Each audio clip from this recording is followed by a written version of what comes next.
Good morning. Welcome to Vibrant Morning here in BTV Kenya. Now, Vibrant Morning, as usual, brings you what is in the People Daily newspaper, that is newspaper review. And today, Monday, the 28th of April 2025, please feel free, feel most welcome, even as we get into what is in the People Daily newspaper. I'm your host, Gagi Isaiah. Remember, you can follow us on YouTube, that is BTV Kenya. Leave a comment and also let us know where we are reaching you from. You can also follow us on Facebook page, Blackman TV. You can also follow us on TikTok and Instagram, BTV Kenya. Remember, your feedback is very, very important, for they help us to know how to improve the services that we bring to you. Now, this morning, we are so much grateful to have with us a guest in the studio. On my farthest hand is Mr. David Dianga, an education specialist. We will have to dissect some of what is in the People Daily newspaper. We will have to help us highlight on matters of education. And before me, just next to me, is also Mr. Kosiki Akoko. Mr. Kosiki Akoko is one of us. We have been here with him, and we really thank God, because today again he has availed time to be with us, and much we are going to discuss. Now let me give Mr. Koko time to actually introduce himself and say hi as we kick it off. Hi, our viewers. My name is Frederick Akoko. Welcome. Thank you so much, Mr. Koko, and also let me welcome Mr. Dave to say hi. Hi, viewers. I'm younger David, as you've been told. I've come to share with you issues pertaining to education, and I'm happy to be here for your invitation. Thank you so much, Mr. Dave. You know, Mr. Dave has always been here with us, helping us to understand what is actually happening in the education sector. Now, before we get into what we will be discussing today, let us look at the highlights of what is in the People Daily newspaper. Now, looking onto the cover page of the People Daily, we see CBC crisis over lab shortage. Now, that's the big story of the day.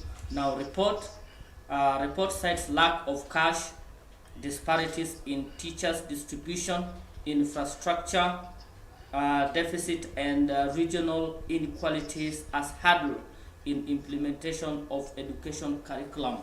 Now that is on page 4, and I believe that is where Dave will come in to help us dissect much of what is there. And also, as we continue looking into the People Daily, there are so many other stories which we also see there. We also see there on if you check carefully on page 2, we see teachers welcome teachers welcome the use of AI in English training. That is the use of artificial intelligence in training. That is on page 3 of the People Daily newspaper.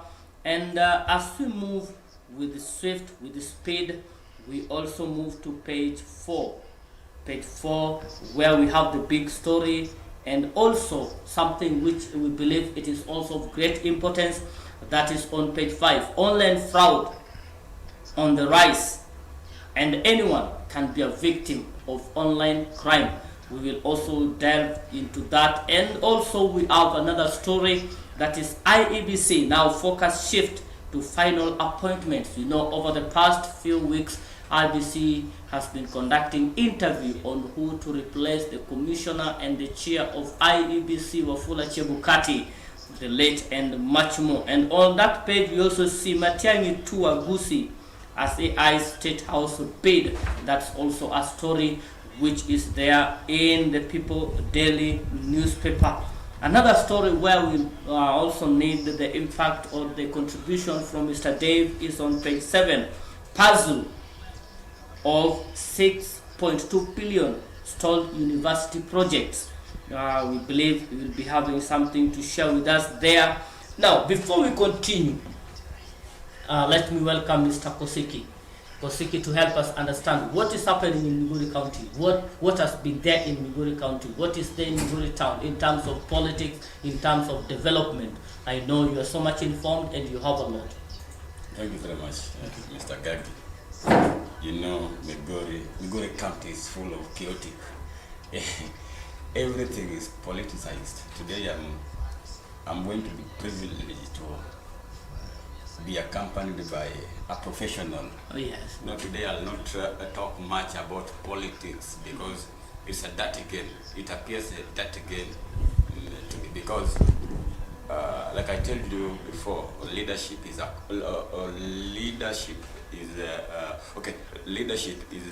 is all about transformation. But we can see these people fighting each and everyone. The other day, I heard that there were some hired goons. There were some hired goons by anonymous. I don't want to mention people by names. But the other day, yesterday, I heard Mheshimiwa Mwabe agitating so much. Mwabe spoke very bitterly. The issue of head-on, we call it ndigindi. Mwabe said, okay, now this gentleman is looking for me here back at home. I'm also ready to face it, not even just here in town. So you can see the problem here is those will be used are the youth, you and I. So we needed to be so watchful. Apart from that, I was a little bit perplexed, amazed and amused to see Sona West Member of Parliament, Mheshimiwa Francis Peter Masara, who referred to, he was talking about Sona West Member of County Assembly. He referred to them as very stupid people. They said that, he said that Sona Member of County Assemblies are the, from the present worship team. They listen to governor than even the electorates. And so he said, when he was talking, he was addressing youth. He told them, be very watchful. These people, in the next 2 years' time, they will come with 100 shillings. Eat that money, then don't vote them in. I'm saying, I don't understand why a leader should use such abusive term. Stupid. The last time I heard about somebody talking about stupid, I can't remember, but I can still grasp. We had Pastor Nganga. The famous Pastor Nganga. The famous Pastor Nganga Mulimo. Yeah. Pastor Nganga referred to, I think one of his congregants as stupid because he found him sleeping in the church. So you will actually have to say something about how exactly, what do we expect from our clergymen, particularly should you fall asleep in the congregation? How is one supposed to be handled? That will be a topic of another day. But what caught my attention in the issue of Masara referring to MC as stupid people, that is something that I can substantiate. Otherwise, we will get to that as time goes by. Now, we know the president is supposed to be coming in Migori County in the course of this week or towards the end of this week. And most of the time, yesterday, if I got Mheshimiwa Sona West MP clearly, it was like it is him that the president is coming to see on the Sona West. And I remember the last time they all went to Nairobi, all the leaders from Migori County, and the governor was there, other members of the parliament from different constituencies were there. But now, to me, he's kind of claiming that it is him who is bringing him to Sona West. What is your take on that? Bringing Mr. President to Sona West, yes, or someone else, that is not a factor here. The most important thing that, we must prioritize things. Now there's the head of the state is coming here. What do we have to tell him? One, I've been talking about the IDPs, internally displaced people. This happened during 2007 election. These people to date, they have not yet been compensated. Now, I think you are. Let me. You are going ahead, because the reason I'm asking this, you know, if Mheshimiwa comes out and he said that the president is coming, the president is coming to see me, to see my on whose constituency. invitation? On whose invitation? Like it was not him. It was invited him. It wasn't him. From the It wasn't him. Let me correct him, Mheshimiwa Masara. Yeah. It wasn't him doing so. These people, they were together. They paid him a visit together. Yeah. Did you see him alone? He was in a company of Awendo, member of parliament, my own member of parliament, Rongo, member of parliament, Polabur, Suna East, member of parliament, Junet, Uriri, Nyamita, Kuria East, Kuria West, and Nyatike. So, the issue of chest stamping, I'm the one bringing Mr. President here, should not exist. Maybe if I can chip in over that issue. You know, when we talk about the president coming to Suna West, you know, to a larger extent, we may ask ourselves, there are projects that the president is going to launch.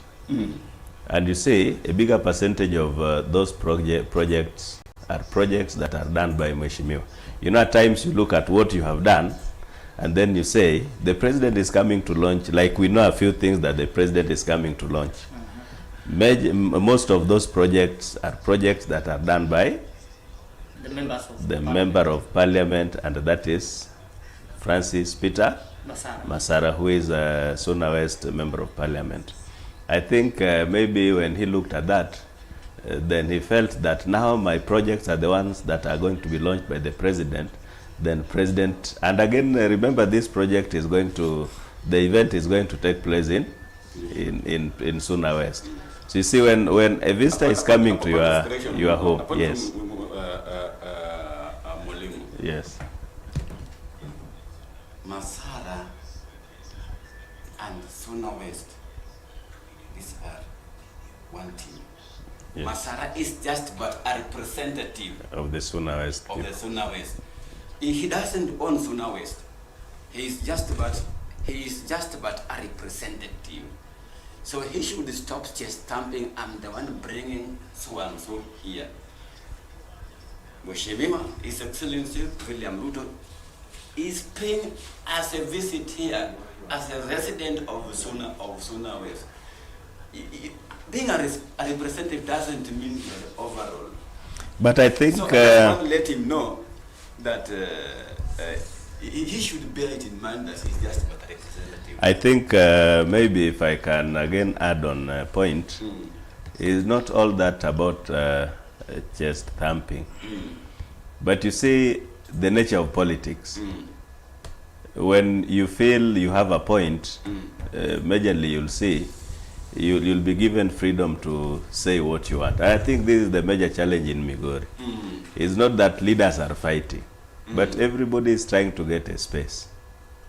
Even Which the space? comments, Which the political, yet all the spaces have been occupied. the political space. Even the governor, is craving to get a space. Remember when you are elected and you are told you are a one-term governor, how much it pains. It doesn't. And remember, if you're not working, then there is no reason as to why you have to panic. Even those who are outside, like we have our members who do not even have a place to work. They are also craving so that they can get at least something. So I think that freedom of expressing oneself does not necessarily mean that the Migori people are not united. And this I can say because you remember when these people went to the president, the point of view from where we look at them is not the same as what we saw when all of them were with the president. So in a political arena, people are allowed to say what they feel is good, and especially within a given period of time. That you can compare with, remember recently people were talking about ODM is divided, when there was a comment from Professor Nyang and James Orengo.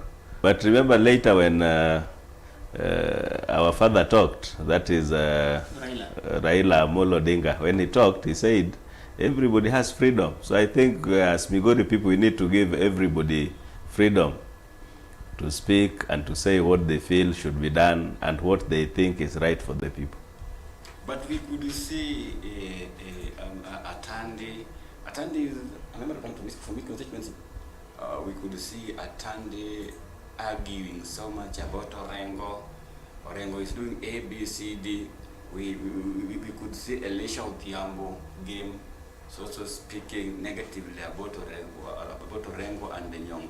But when Raila Odinga came out, he said those people, they are free to talk.